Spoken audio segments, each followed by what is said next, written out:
پاشەوەی ئامارێکمان ئەنجامدا لە سنووری بەڕێوەبرەتی گشتی پەروەردەکەمان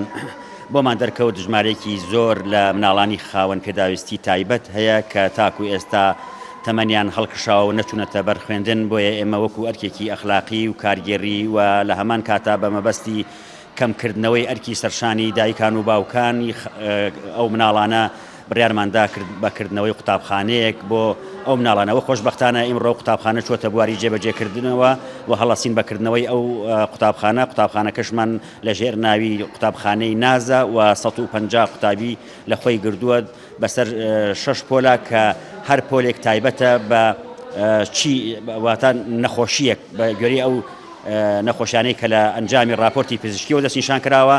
پۆلمان بۆ هەموو ئەو قوتابیانە کردوێتەوە.